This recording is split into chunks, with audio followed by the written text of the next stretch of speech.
Hello everyone, नमस्ते सभी को। Again welcome back to my channel. तो आज है day number 2 for the math series. तो आइए स्टार्ट करते हैं, ज्यादा टाइम वेस्ट ना करते हुए। Question number first, by selling a chair for ₹540 the shopkeeper incur a loss of 10%. What will be the selling price of chair when he get 10% profit? तो कह रहा है एक चेयर को कोई शॉपकीपर सेल करता है 540 में, तो शॉपकीपर को लॉस होता है 10% का, यानी कि 10% का लॉस बोले तो 1/10, यानी कि सीपी था ये 10 और एक का लॉस हो गया तो बचा कितना, यानी कि 9 का बेच दिया। तो this is CP, this is SP. ठीक है, अब बोला इसने वो जो सेलिंग प्राइस है वो 540 के बराबर है, तो 9 की वैल्यू किसके बराबर हो जाएगी? 540 के। ठीक है, 1 की वैल्यू आ जाएगी, 1 यूनिट की वैल्यू आ जाएगी 60, तो 10 की आ जाएगी 600, यानी कि कॉस्ट प्राइस कितना आ जाएगा? 600, जबकि सेलिंग प्राइस कितना था? 540। अब देखो, what will be the selling price of chair when he get 10% of profit?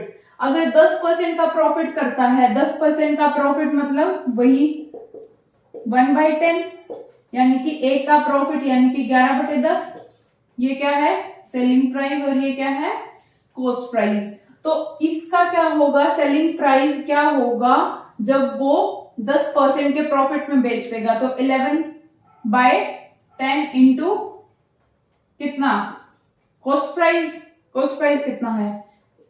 600 equal to, ठीक है, तो our 660 will be the answer. Next is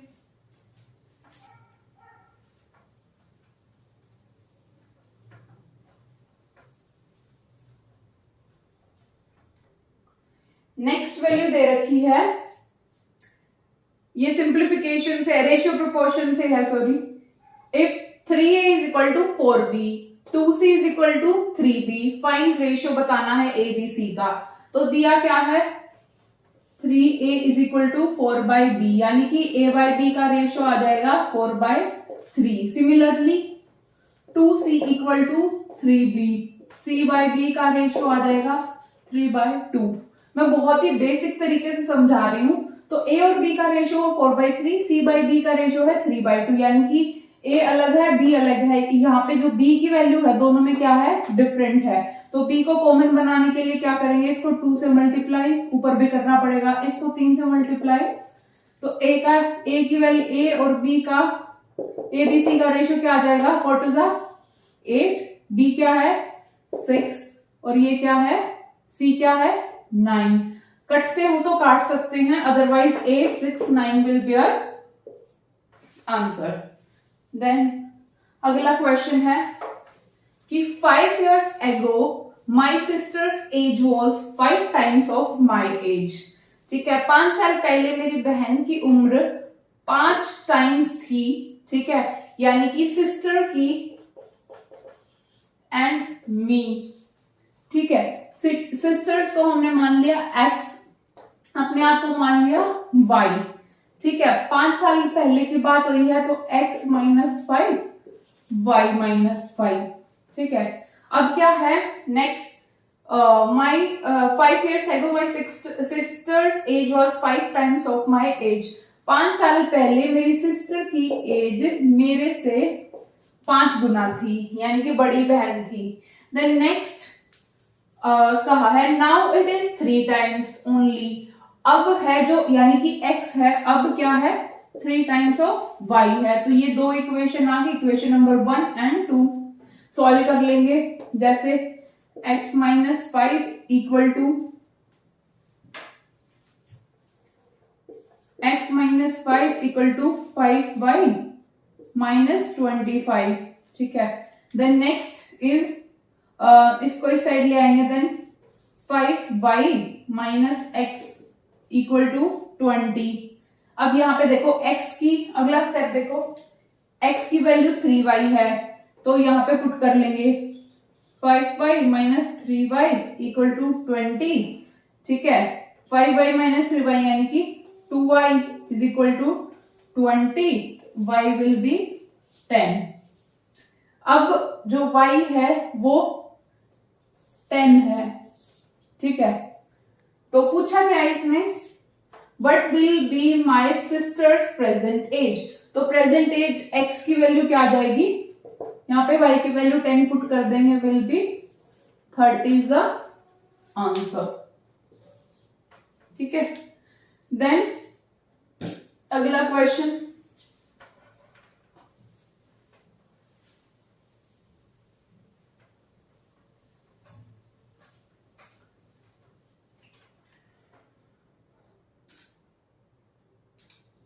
ठीक है, PQR appeared in an exam. ठीक है, 3 लोग थे, PQR एग्जाम में अपीयर हुए, P का स्कोर है 20% ज्यादा है Q से, यानी कि P is equal to 20% more than Q। ठीक है, and R score 40% less marks than Q। R scored 40% less marks than Q. What percent more marks does P score than R? तो देखो, इसने क्या कहा है, P के 20% ज्यादा मार्क्स थे। 20% की वैल्यू क्या आएगी, 1/5, यानी कि Q के 5 थे तो P के 1 ज्यादा था, 6 हो जाएंगे। ठीक है, तो दोनों का क्या रेशियो आ जाएगा, 6/5। ठीक है, अब कहा है R के 40% कम थे Q से, तो Q जो है 40% की वैल्यू क्या होती है, 2/5। ठीक है, तो इसने क्या है, R के कम से कम, 5 में से 2 गया 3, यानी कि R/Q का रेशियो विल बी 3/5। अब देखो, P की वैल्यू 6 है, Q की वैल्यू 5 है, R की वैल्यू 3 है, यहाँ पे Q की 5 है, तो 5 की इक्वल है, एंड तो इसका रेशियो क्या आ जाएगा फिर, PQR। यहाँ पे हमें इक्वल करने की जरूरत नहीं है, तो 6, 5 एंड 3। अब कहा है कि what percent more marks does P score than R? P के R से कितनी ज्यादा मार्क्स हैं, तो डिफरेंस क्या है, 3। ठीक है, R से पूछा है, 3 इंटू में 100, तो answer will be 100% more marks than R। अगला क्वेश्चन आता है, a room 16 metre long, 12 metre broad and 10 metre high, find the length of the longest rod that can be placed in a room। ठीक है, room की shape क्या होती है, cuboid. ठीक है, जैसे क्यूबॉइड है, तो इन्होंने कहा है कि इसकी जो मैक्सिमम क्या निकालना है, लेंथ निकालनी है जो लॉन्गेस्ट रोड की होगी, जो कि रूम में रखी जाएगी। तो डायगोनली ये जो रोड रखी जाएगी वो मैक्सिमम लेंथ की होगी, तो इन शॉर्ट हमें डायगोनल की ही लेंथ निकालनी है। तो इसका फॉर्मूला क्या होता है, लेंथ निकालने के लिए √L² plus B² plus H²। ठीक है, लेंथ क्या है, 16 का स्क्वायर 256 प्लस 12 मीटर ब्रॉड है, ठीक है, 144 एंड 10 मीटर हाइट है, तो इसका स्क्वायर विल बी 100। ठीक है, ये हो गया, तो अब कितना आ जाएगा,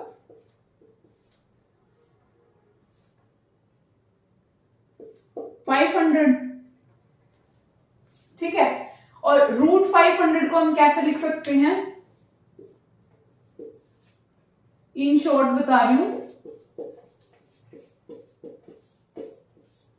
ठीक है, ये तो एक बन जाएगा 5, देन इंटू 2 का स्क्वायर है और 5, यानी कि 10√5 विल बी योर आंसर। ठीक है, अब अगला क्वेश्चन है, a train takes 25 second to cross a platform of length 390 metre and 12 second to cross the pole. ठीक है, find the length of the train. मान लिया ये प्लेटफॉर्म है जिसकी लेंथ कितनी है, इट इज 390 मीटर। ये ट्रेन मान ली जिसकी x मीटर लेंथ है। ठीक है, तो ये ट्रेन लगाती है 25 seconds to cross the platform of length. ठीक है, अगर प्लेटफॉर्म को क्रॉस करेगी तो उसको प्लेटफॉर्म की लेंथ प्लस ट्रेन की लेंथ को ऐड करेंगे, ये डिस्टेंस कवर करेगी। x plus 390 distance divided by speed, speed बोले तो s। ठीक है, equal to 25 is the time in seconds. तो इक्वेशन क्या आ जाएगी, x plus 390 is equal to 25s। ये इक्वेशन नंबर 1। ठीक है, अगला स्टेप क्या है, नेक्स्ट स्टेप इज कि and 12 second to cross the pole. अब कोई पोल है, ठीक है, इसको क्रॉस करने के लिए ये ट्रेन 12 सेकेंड लेती है। ठीक है, 12 सेकेंड के लिए यानी कि अब अपनी लेंथ के हिसाब से वो कवर करेगी, यानी कि डिस्टेंस जितना ट्रेन का लेंथ होगा उतना ही मानेंगे। ठीक है, कितना मतलब x डिवाइडेड बाय किसी स्पीड से equal to what 12 second. Then यहाँ पे x की वैल्यू क्या आ जाएगी, x is equal to 12s। ये 2 इक्वेशन, x की वैल्यू इसमें पुट कर देंगे 12s। ठीक है, x is equal to 12s, तो 12s इस साइड चला जाएगा, 13s बच गया, तो s की वैल्यू क्या आ जाएगी, 390 divided by 13 is equal to 30। s की अगर वैल्यू 30 है तो x की कितनी आ जाएगी, x is equal to 12 into 30, 360। ठीक है, मीटर। तो 360 will be your answer. Then अगला क्वेश्चन,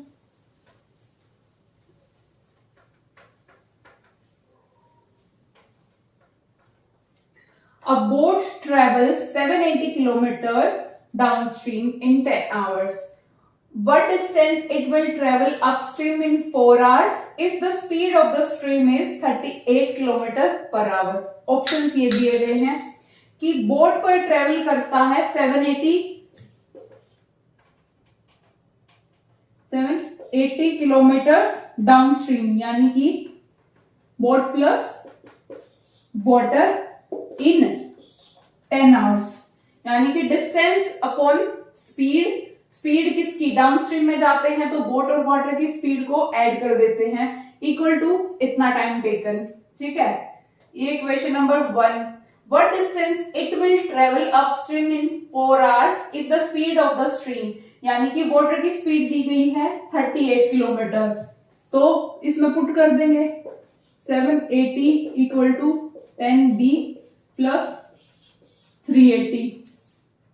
ठीक है, देन इस साइड आ जाएगा 400 इक्वल टू 10b।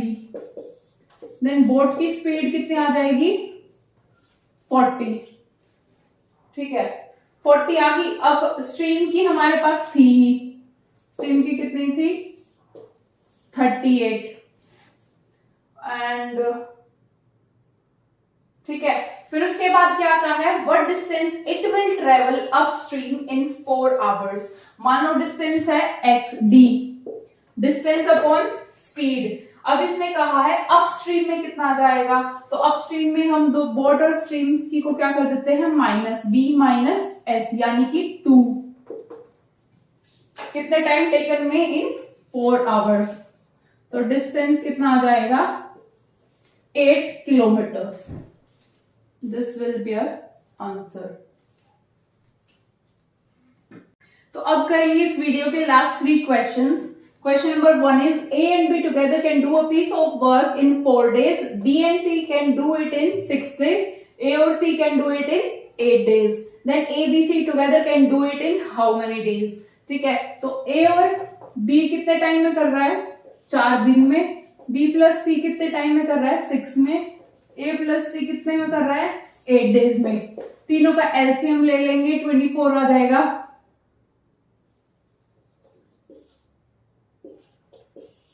ठीक है, तो तीनों, अब देखो इसकी जो एफिशिएंसी है वो यहाँ पे डबल डबल है सबकी, क्योंकि ए बी के साथ भी कर रहा है और ए सी के साथ भी, ऐसे ही बी सी के साथ भी कर रहा है और बी ए के साथ भी कर रहा है, सिमिलरली ए भी 2 के साथ कर रहा है। तो इसका मतलब twice of efficiency of A plus B plus C किसके बराबर आ जाएगी 6, 4, 10 और 3, 13। ठीक है, तो ऐसे ही a प्लस बी प्लस सी तीनों की एफिशिएंसी कितनी हो जाएगी 13/2। अब टोटल वर्क कितना है 24, तो 24 डिवाइडेड बाय 13/2 48/13। ठीक है, option number 3 will be our answer. Next is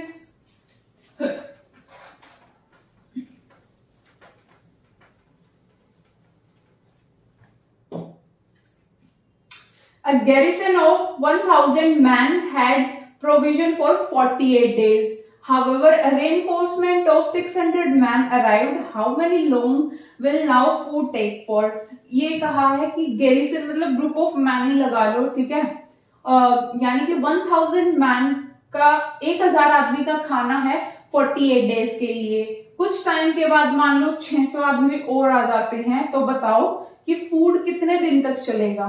ठीक है, तो फॉर्मूला होता है ये MDH वाला, number of mans, number of days और आवर्स डिवाइडेड बाय कितना टाइम करते हैं मान लो। ठीक है, जैसे 1 है 1/4 है, कितना टाइम मतलब कितना वर्क करते हैं, तो ये भी सेम इक्वल होता है M2D2H2 बाय कितना काम करते हैं। तो ये इक्वेशन कैसे हो जाएगी कि नंबर ऑफ यानी कि 1000 मैन है, ठीक है, उनका खाना कितने दिन के लिए है 48 डेज के लिए। तो टोटल अगर मान लो 600 आदमी और आ जाते हैं, तो यानी कि 1000 तो पहले थी, अब 1600 हो गई। ठीक है, तो ये कितने दिन तक चलेगा खाना, नंबर ऑफ x मान लिया, x डेज, तो इसकी वैल्यू क्या आ जाएगी x इज इक्वल टू 0 से 0 कट गया 3, then 30 days. This will be your answer. Last question is, a sum of 600 amount to 720 in 4 years.